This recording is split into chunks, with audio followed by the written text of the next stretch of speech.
biar berbat. Assalamualaikum warahmatullahi wabarakatuh. Waalaikumsalam. Balik lagi bersama channel B3. Saya Pamela dan ada rekan-rekan saya. Kami dari Universitas Pelita Bangsa, Prodi Manajemen, kelas reguler malam kebetulan. Dari kelas berapa sih? B3.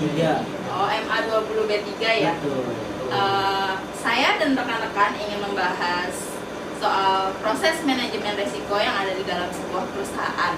Sebelumnya saya ingin memperkenalkan diri dan rekan-rekan. Saya Pamela dan ada Mas Riza, lalu ada Mbak Linda dan ada Mas Zaki di sini. Lanjut aja kita teman-teman ke pembahasannya. Yang pertama saya ingin bertanya kepada Mas Riza. Mas Riza, menurut Mas Riza, bagaimana sih proses manajemen risiko?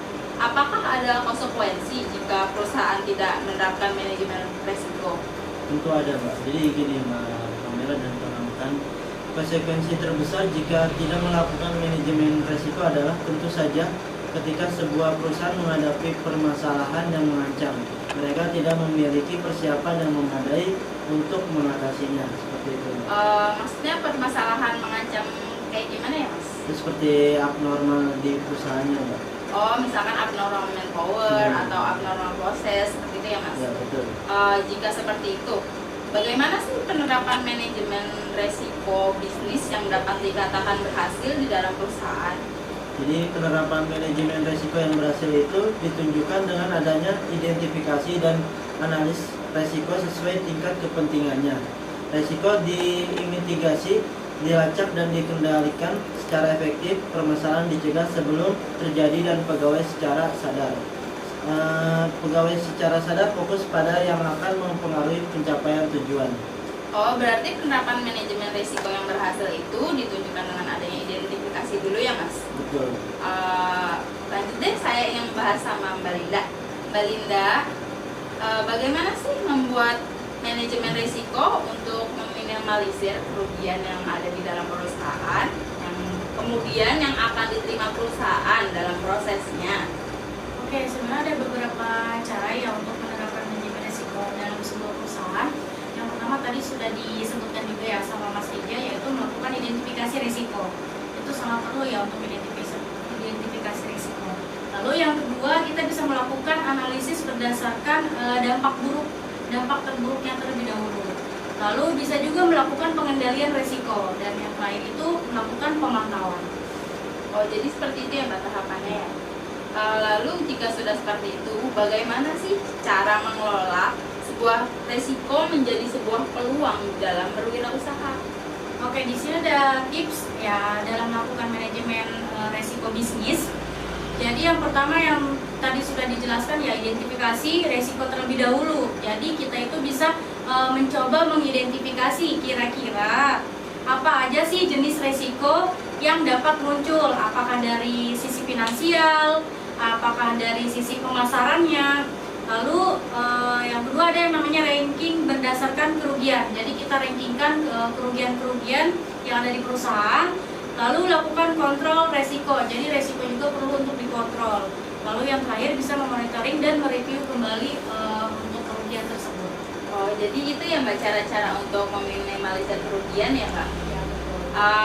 Lalu saya akan bertanya kepada Mas Zaki. Mas Zaki, menurut Mas Zaki ya, faktor apa yang memungkinkan menjadi penyebab perusahaan gagal dalam proses bisnisnya walaupun sebelumnya itu sudah menerapkan manajemen risiko yang baik?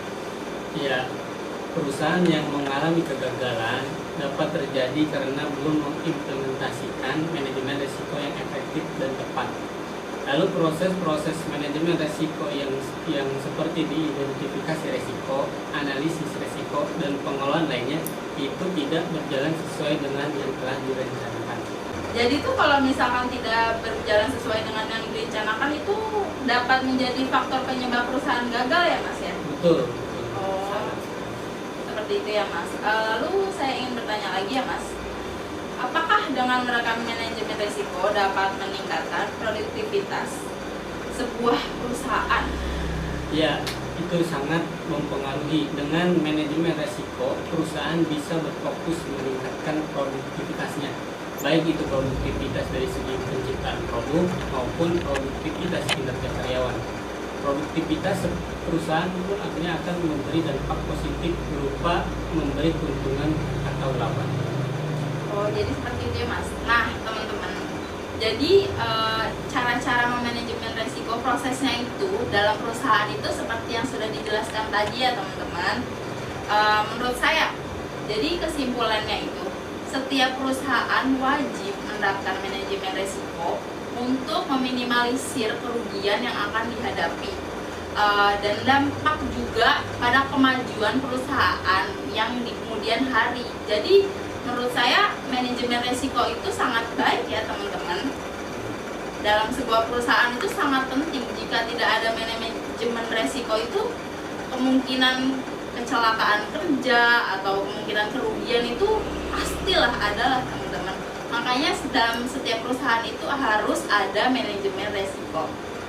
Demikian pembahasan dari kami, semoga memuaskan jawabannya. Jika ada kurang, mohon maaf teman-teman. Semoga teman-teman bisa memahaminya dengan baik.